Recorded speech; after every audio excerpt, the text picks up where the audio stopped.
Hello friends, welcome to exam भी। मैं हूं अरुणिमा, एक्स मैनेजर सिग्बी। और आज जो इस सीरीज में हम आर्टिकल डिस्कस करेंगे वो है प्रेसिडेंशियल इलेक्शंस को लेकर।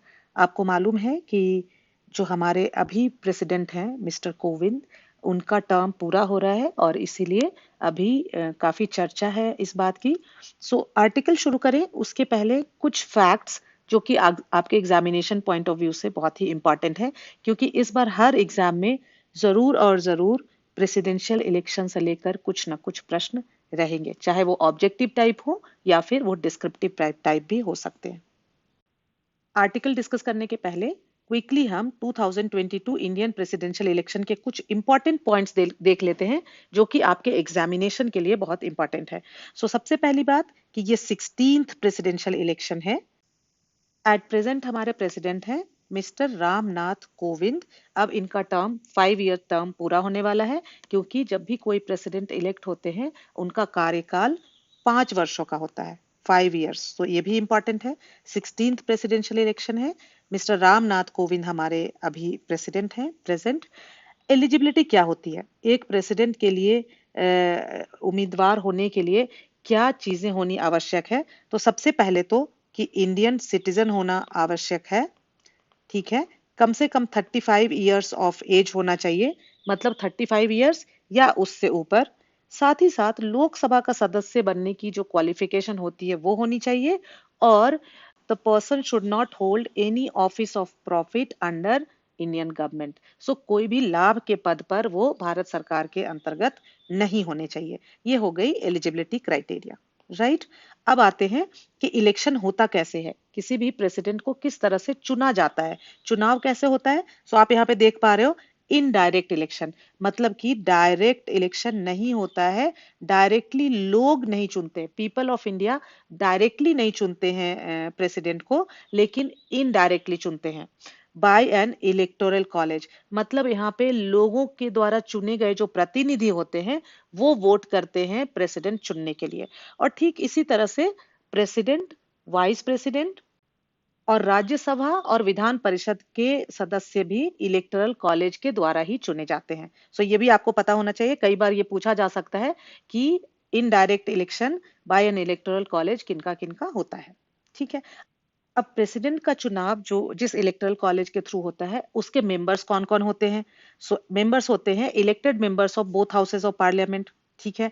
Elected members of the legislative assemblies of the 28 states and elected members of legislative assemblies of union territories of New Delhi, Puducherry and Jammu and Kashmir, ठीक है। दोनों हाउसेज ऑफ पार्लियामेंट के इलेक्टेड मेंबर्स, लेजिस्लेटिव असेंबलीज के elected members 28 states के और union territories of new Delhi, Puducherry and Jammu and Kashmir. यहाँ पे ध्यान देने वाली बात यह है कि इलेक्टेड मेंबर तो इलेक्टोरल कॉलेज के मेंबर होते हैं, लेकिन जो नॉमिनेटेड मेंबर्स होते हैं वो नहीं होते हैं, ठीक है। कभी कभी ये सवाल भी आपसे पूछा जा सकता है।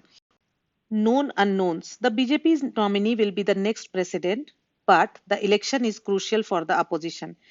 With President Ram Nath Kovind's term set to end on July 24th, the process to elect his successor has been kicked off with the Election Commission's announcement of the schedule on Thursday. The Electoral College for the presidential elections has 4809 members, which includes 233 Rajya Sabha and 543 Lok Sabha members and 4033 MLAs of state assemblies. Each member has a certain vote value based on the strength of the population they represent. The voting is on 18th July. The total value of the votes that will be up for grabs is 10,86,431.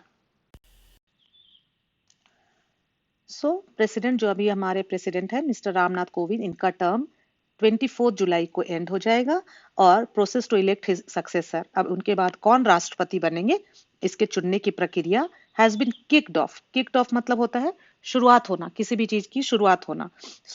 इसकी शुरुआत हो गई है successor चुनने के process की with the election commission announcement of the schedule on Thursday.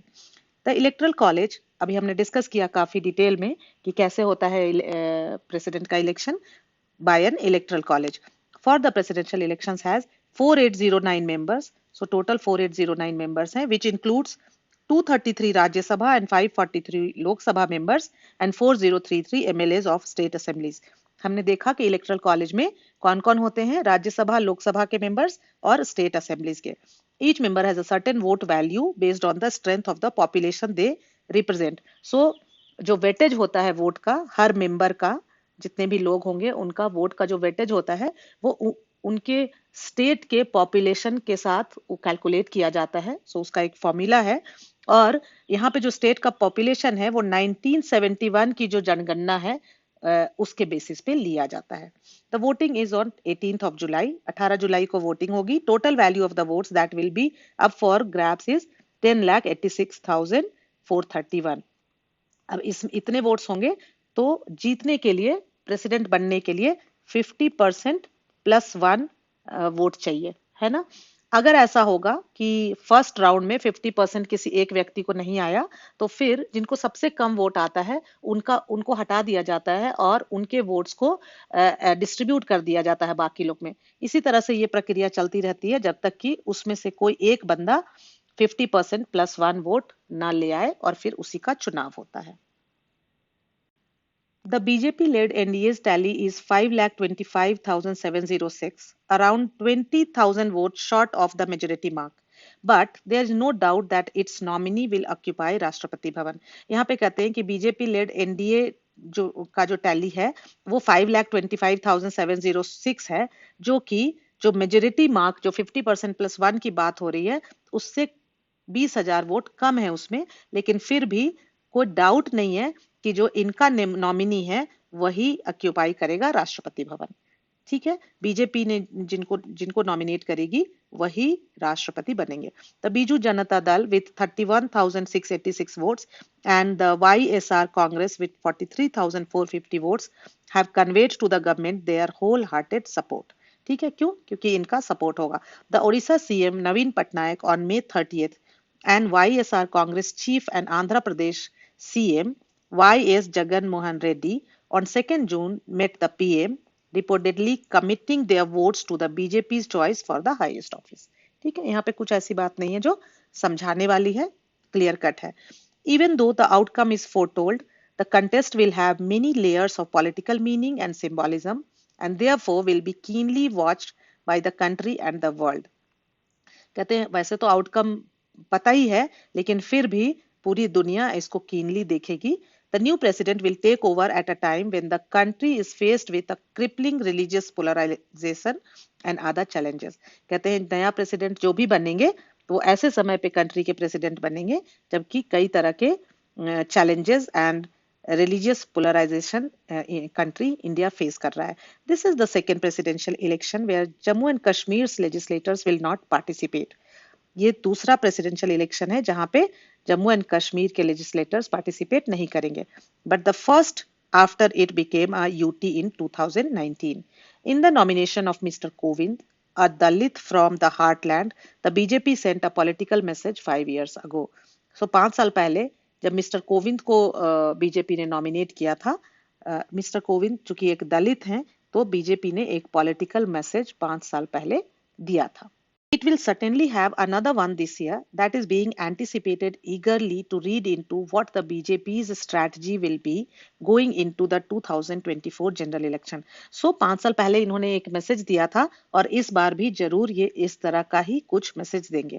The presidential poll will also be a test for the opposition in terms of its unity, leadership and talking points. कहते हैं कि ये जो presidential पोल होगा ये opposition के लिए भी एक टेस्ट होगा about their unity, leadership and talking points.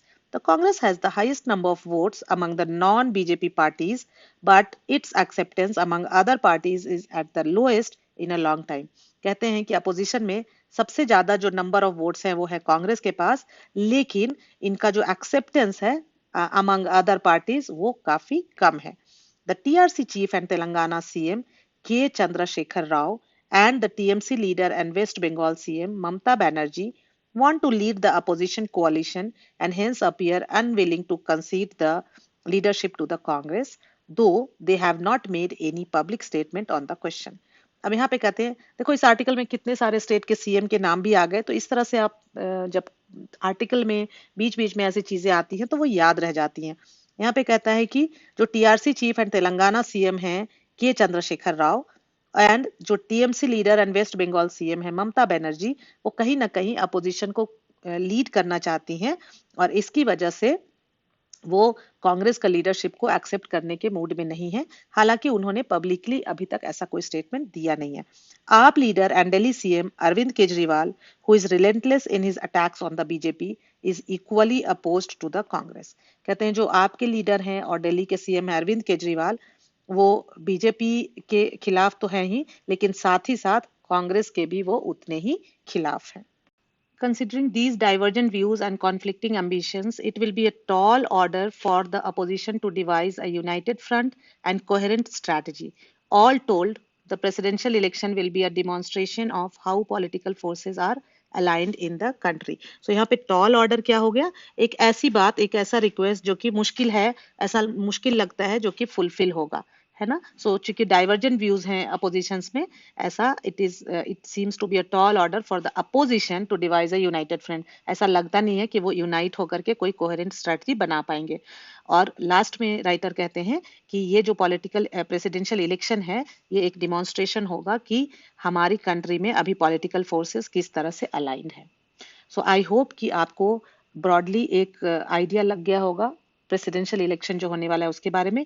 एक अलग से थोड़े डिटेल में मैं वीडियो बनाऊंगी प्रेसिडेंशियल इलेक्शन के और सारे डिटेल्स जो कि आपके एग्जामिनेशन पॉइंट ऑफ व्यू से वो भी इंपॉर्टेंट हो सकता है, लेकिन यहाँ पे हमने जितना डिस्कस किया that is also very important. So आपको इस यहाँ पे मेरा सवाल है आज के लिए आपके लिए कि अभी जो वोट का वेटेज होता है, हर इलेक्टरल मेंबर के हर मेंबर का, इलेक्टरल कॉलेज के हर मेंबर के वोट का जो वेटेज होता है वो पॉपुलेशन से लिंक्ड है और पॉपुलेशन किस साल की जनगणना पे बेस्ड है। जो पॉपुलेशन लिया जाएगा वो कौन से ईयर की जनगणना पे, कौन से ईयर के सेंसस पे बेस्ड है, ये आपका सवाल है। सो आपको उत्तर में ईयर लिखना है, ठीक है। सो आज आर्टिकल में हमें मिला किक ऑफ, जो हमने देखा कि किसी भी चीज की शुरुआत होना। अप फॉर ग्रैब्स मतलब कि कोई भी चीज अवेलेबल होना, है ना। Crippling, crippling is like something very bad, destroyed. कंसीड मतलब स्वीकार करना। डाइवर्जेंट मतलब डिफरेंट डिफरेंट। टॉल ऑर्डर हमने देखा कि ऐसा कोई रिक्वेस्ट या ऐसी कोई बात जो ऐसा डिफिकल्ट लगता है कि फुलफिल हो पाएगा। सो ये वर्ड्स यहाँ पे इन फिल अप द ब्लैंक्स में जाएंगे। सो आप देखें, अब आपको मतलब समझ में आ गया है। पहले आप इसको आंसर करें, चाहे तो इसको कमेंट सेक्शन में जरूर लिखें आप अपने आंसर, और फिर मैच करें आई एग्जाम बी वेबसाइट पे हिंदू एडिटोरियल कॉर्नर पे जाकर के।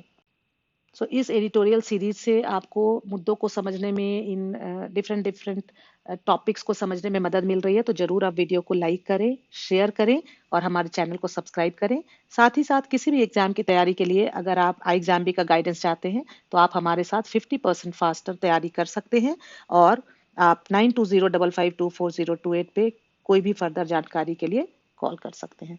Thank you friends, thanks for watching.